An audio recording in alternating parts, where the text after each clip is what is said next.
Hello there and welcome. In this video I got you 10 tips and tricks to get started in Siralim Ultimate. This game is really wide and deep, and I did my best to summarize all the things that I found extremely helpful to give to a new player. So here goes. Number 1. You have a couple of specializations you get to start the game with. Here's 4 of them I personally really like and why.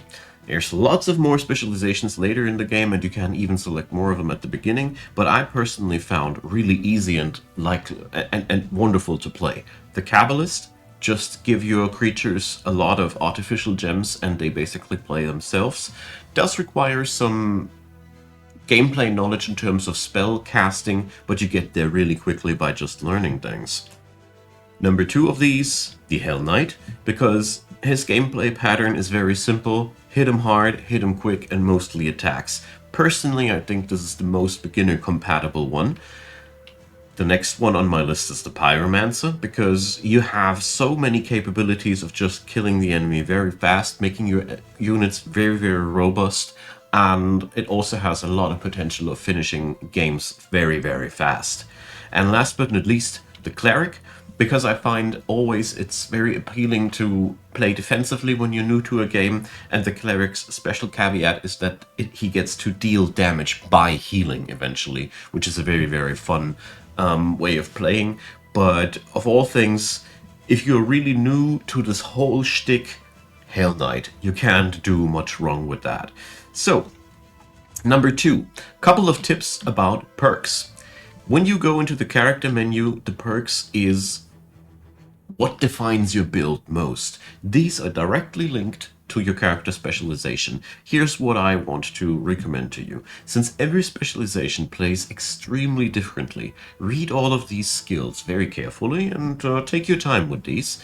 When you're just starting out, you will not have the points to max everything out, but as you see there, eventually you will. So look for the skills that you think, yeah, I know how this will work and how this will make me more powerful, and these are the ones you'll max first. And always progress in this game from a point of the lowest hanging fruit. Since it's so overwhelming what you can do, with the perks, pick the ones that you feel like are making the most sense right off the bat and feel like they're increasing your power directly, and then you progress from there. You will find that the longer you play, the more complicated parts of your perk list begin to make sense, because you've been playing around with the other mechanics enough to notice that this specific weirdness interacts really well with your other weirdness. So that just as a tip in advance. Number 3, team basics. So the creatures in your team define entirely how your build plays, and it's probably the most overwhelming part, because as you see here, I have 56 pages of creatures that I can summon, and each creature has its own trait. As you see here, incandescence, that is the trait of the amaranthine. Every creature brings one of these by itself. This is where your team building begins. My personal recommendation when you're totally new to the game is, here again, go for the lowest hanging fruit. You will gain new creatures to summon while you beat them. Go through the list and go for traits which feel like, oh yeah, this feels exactly like going into my scheme, and that's what you're working with to begin with. Building a advanced and sophisticated build takes more than that, but it also takes more than I can put into a beginner's tips and tricks video. So stay tuned on that, I will deepen that topic. But when you're just starting out, start out with the traits that make absolutely sense. Put these into your team, and then you can pick up to 6 more, because you get to pick these, but more about that in a later point as well, on top of your team. But yeah, don't try to make it too complicated. Just pick things that feel like they work well with your strategy, and always keep in mind, nothing here is set in stone. You can take your creatures, put them into the menagerie, and level up a fresh new creature that you just summoned. There's never a point where you could do anything really terribly wrong. In the worst case, you'll need to regrind resources. So, number 4, artifact basics. Artifacts are enhancing the stats of your creatures. They come in 5 different flavors, and every one of your creatures basically always has one primary stat. They also have a character which nudges their stat towards a certain point, but that's not what we are talking here about. The artifacts of your creatures will increase their stats. As you see here, the sword is increasing the attack and intelligence, but the most important point is also the artifact defines also how the creature ideally acts in combat. I'll show you one thing that I really took way too long to find out here. So when you go for artifact properties, there is the ability to put a spell into your artifact that will get then triggered when your creature acts. And as you see here, it's strictly bound to the type of artifact. Swords cast a spell when the creature attacks. Staffs cast a spell when the creature casts. So altogether, really important here, craft the artifact fitting to the mode of operation of your creature and fit everything else behind that, because otherwise you'll just have to rebuild the artifact at the end of the day. Because I personally find spellcasting automatically without any charges is stupidly powerful, and you'll get the taste of it once you understood what the hell I just said. Now, number 5, I want to talk a little bit about fusion. So your 6 creatures that you have in your team can be fused with another monster, which results in a monster that has 2 traits at once, and this makes your party basically doubly as powerful. There's also some mixing happening with the traits, with the stats, and basically I personally keep always the creature that I want to keep in my team on the left side, and the fusion material, the one that I just put in for the trait on the right side. But I think there might be things that I'm missing out here myself. Anyways, what I'm trying to get down to, fusion allows you to double the amount of traits in your team up to from 6 up to 12. There's one last way. You also can upgrade your artifacts for another trait slot, so altogether you can have 18 traits in your team. This is basically as if you are putting 3 creatures on each slot with their traits, which makes things extremely complicated and leaves me to the point where you, well, should always fuse what you can't put into your artifact because you don't have the material, because putting things into artifacts is the most costly way to get a trait. Fusing is the cheapest way to get a trait. So, number 6, progression of the game. Many people that I have learned to know about this game say that the first 80 points of realm depth are basically just a tutorial. I find that a little bit of an over-exaggeration, but basically the game's progression is drastically deep. My deepest here is 583, and I haven't seen really everything yet. As far as to my knowledge stands, I have to go down to 941 until I have really unlocked everything that is currently enabled in the game. Your progression, therefore, is a very slow one, and therefore you are okay in training in areas and grinding up your stats, gaining new materials in the different realms, gaining traits from the different gods, abilities that you can unlock, spells that you can unlock. Altogether, don't get frustrated if your progression halts for a moment, because at the beginning of the game, when you are in the in these realm depths here, you can basically always just overlevel the enemy and tackle them down with brute force. Merely the boss fights in between do require a little bit of tactical finesse, but even these can be just brute forced like 90% of the time. Either way, there is always something new to discover, and you don't need to feel rushed when you don't progress anymore comfortably and or stuff like that. One last thing that I want to recommend when you're progressing downwards: every realm that you encounter for the very first time gives you a creature master. Take these down before you finish the quest, because if you finish the quest and happen to be killed you don't get the creature masters spawn again. I mean, you technically don't lose anything because the game just generates depth levels for you endlessly, but I personally didn't like that. So number 7, tips for spells. Spells are, as you see here, very, very many, 32 pages, and they are all coming with different colors. So here's a few things that I find very, very easy to point out and very powerful.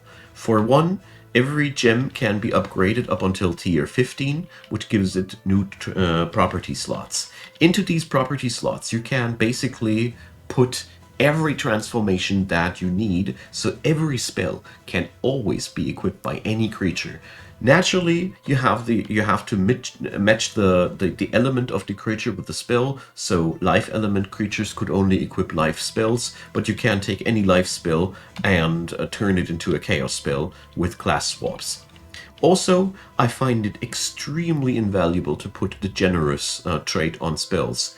This gives every one of your creatures a copy of that spell when the combat starts.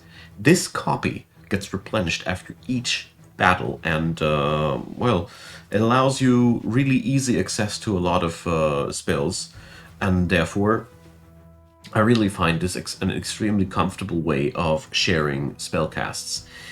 All the other things here are very, very useful as well, but altogether, generous and class swapping give you an approach to understand that you can basically do whatever you want with spells. After that, spec into what feels right. Just mind you that only non-copied spells receive the full extent of modifications, so that's the downside of generosity. But I found this extremely useful to use to get spells on everybody, especially resurrection spells and such, healing spells, stat boosters. It's invaluable to have these on the entire team, although limited, but it is very powerful. Now, number 8. I want to give you a quick overview of what a complete build in Siralim Ultimate looks like, with the fine print in between, because the game is so big that I wanted to give you that. So, your build consists out of your character's perks. Once these are maxed out, you have the full specialization unlocked, giving you all the abilities to manipulate your creatures in your own liking. Every creature of yours has a trait.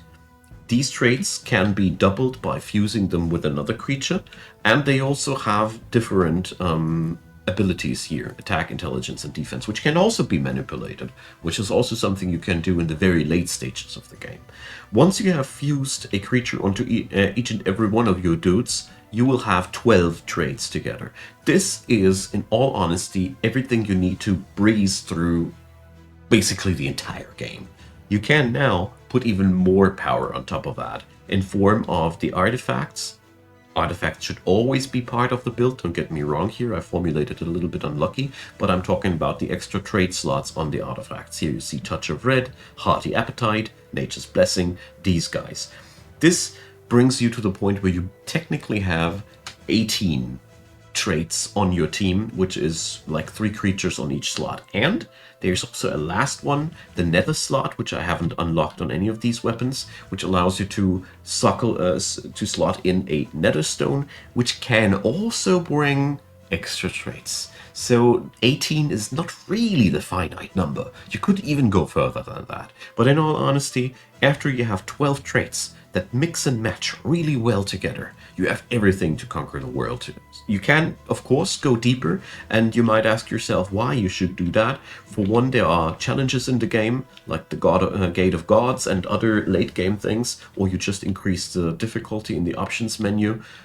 It's up to you. But I just want to point out that you don't need to max out everything to enjoy the game thoroughly. I found that very important to note, because when I started out, I had the feeling as if I had to do a really big bogus of mental gymnastics to get a powerful build, but in all honesty, there is a lot of room for improvement, but it's up to you how hard you want to overdo it. Now, number 9, improving and tuning. Quite good interlude here. So when you want to improve and tune your team, take it always in small steps. I found nothing to be less successful than trying to have the entire trait list of my team complete right off the bat. This was also resulting in very faulty builds of mine. I really think the best way to improve, tune, and tweak your build is with time and starting out slow and small. Also, another thing that I found extremely invaluable, when you have your codex in here, there is a reference list for traits. When you press Ctrl F, you get a search text. Now you can go for anything, like for example, intelligence. Now it will go and search out all traits that are linked with intelligence. Or you are playing with arcane, the trait, and you can look for this one, the buff I wanted to say. You're playing with the arcane buff. You can now look for creatures that interact with this, or you're playing with the savage buff. This search function is invaluable. Sadly, only works inside of the tome, the codex, but you can use this also on the spells.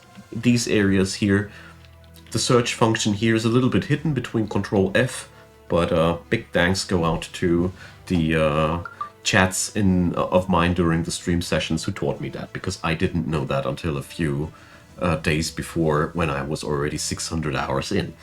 So, number 10, which brings me to the last point, fitting to the 600 hours. Take your time with this game.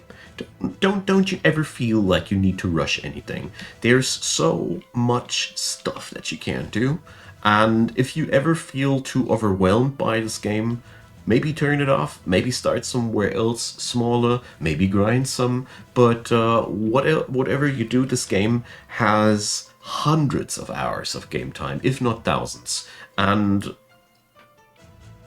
I have made the mistake many times with this game when I was starting on out, feeling pressured because there was just so much stuff and I had the feeling that I had to understand it all. You don't need to. Just take it step by step. Try to improve with every little thing. Try to take only improvements that really feel like improvements. And yeah, from time to time, turning off this game when you're new to it is, for me at least, was very necessary, because I suffered extremely from informational overload, because it's just, my mind went boom. So that all being said, that's my starter beginner tips that I have for this game after all the experiences I made. I do plan to do more informational material, so please ask away in the comment section. I will see what I can do for you, friends. Leave a like, leave a subscribe if you want to support the channel financially. Feel free to go for a YouTube channel membership or donations or whatever tickles your fancy in the description box. Many thanks go out for all of you who do support the channel. And of course, I want to say a big thanks to you, especially here sitting through all the ad rolls and whatnot up until the very end of the video. Thanks for taking your time. I hope this video was helpful. Have a great day and see you soon. Bye-bye.